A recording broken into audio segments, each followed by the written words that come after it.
I've always understood that in the world of international trade and luxury hospitality, there are certain things you simply do not question. You don't question the origin of the silk in the lobby. You don't question the hidden fees in a black card contract. And you definitely do not question why the Grand Majestic Hotel in London doesn't have a 13th floor. Most people think it's just superstition, triskaidekaphobia, they call it. Builders skip the number 13 and go straight from 12 to 14 to keep the guests from feeling uneasy. It's a common practice, a psychological trick for the elite. But as an intern working the night shift at the front desk, I discovered that a floor isn't missing because of superstition. It's missing because it was never meant for us. It was meant for them. My name is Elias, and my job was simple. Handle the late night check-ins, keep the coffee fresh for the restless businessman, and never, under any circumstances, use the service elevator after 3 a.m. For 3 months, I followed those rules perfectly, but last Tuesday, at exactly 3:13 a.m., the air in the lobby suddenly turned thick and metallic, smelling like old copper coins and ozone. The grandfather clock in the corner didn't chime, it groaned, its gears grinding as if trying to turn back time.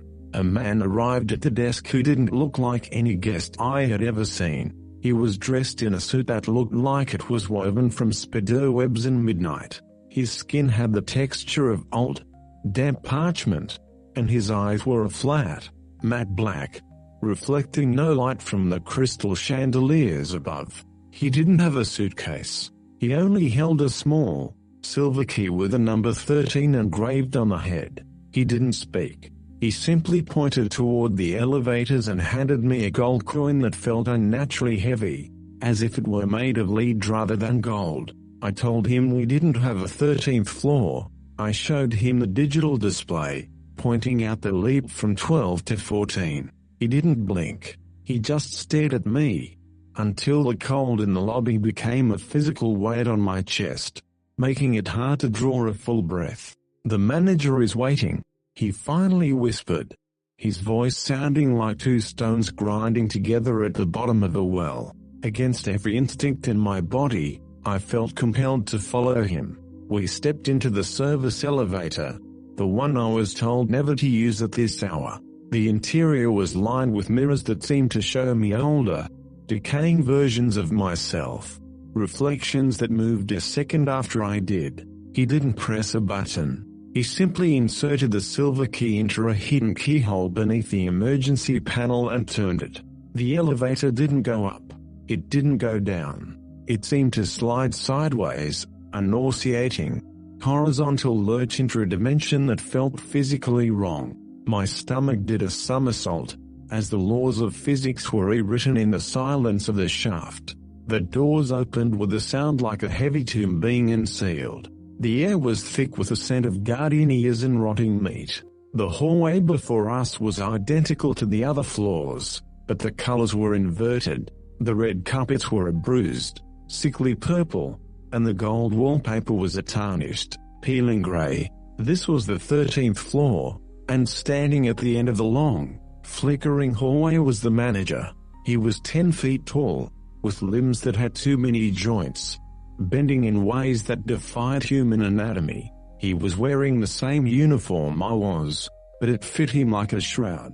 He turned to look at me, and I realized he had no face, only a giant, vertical mouth filled with rows of needle-like teeth, and a single, unblinking eye embedded in the center of his chest. He began to walk toward me, his movements jerky and mechanical, like a broken puppet.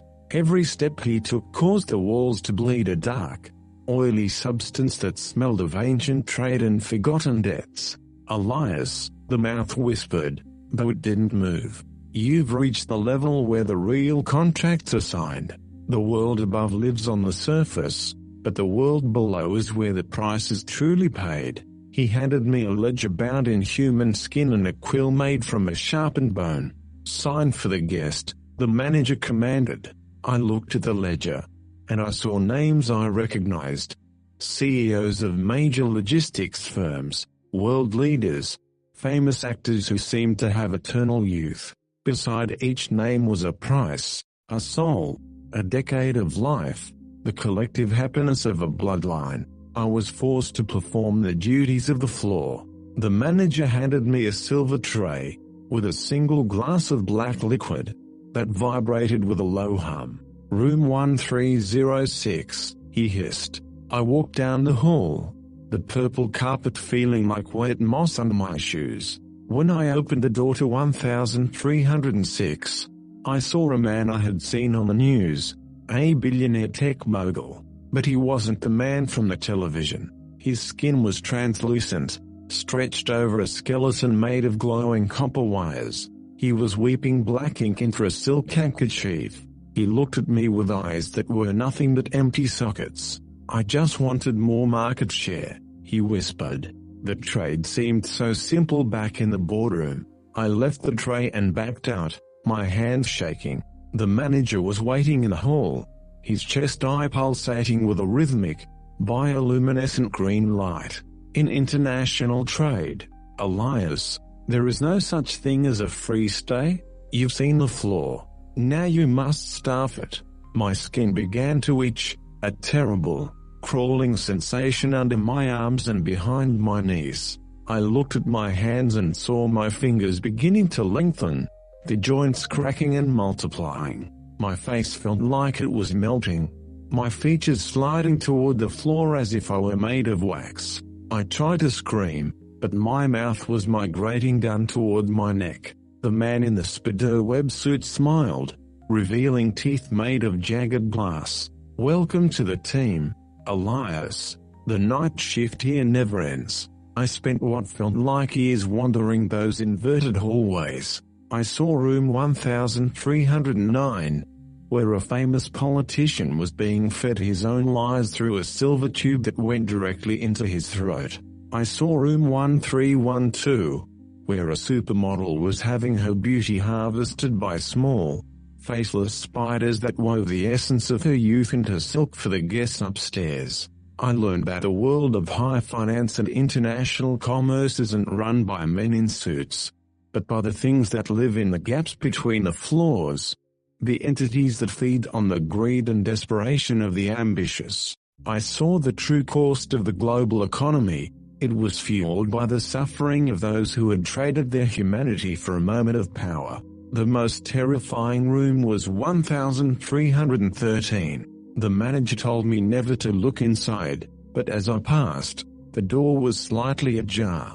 Inside, I saw a replica of our hotel lobby, but it was made entirely of bone and calcified teeth. A version of me was sitting at the desk, but his eyes were replaced by gold coins and his lips were sewn shut with silver wire. He was checking in a line of shadows that stretched out into an infinite, starless void. I realized that if I stayed, that would be my eternity. A hollow shell serving an endless line of ghosts in a hotel that didn't exist. One night, or perhaps it was a century later, I found a moment of weakness. The man in the spiderweb suit was distracted, arguing with a new guest about the interest rate on a second chance at life. The silver key was still in the elevator lock. With the last of my human strength, I turned it and pressed the button for the lobby. The sideways slide was violent this time, a sickening jolt that threw me against the mirrored walls. When the doors opened, I was back in the lobby. I knew. The sun was rising over London. The coffee was still hot. But when I looked at the digital display, the number 13 was there, glowing in a brilliant, bloody red between 12 and 14. I quit my job at morning. I walked out of the Grand Majestic and never looked back. But I can't escape the trade. Every time I enter an elevator, I feel that sideways tug. Every time I stay in a hotel, I hear the sound of metal blades clipping in the dark.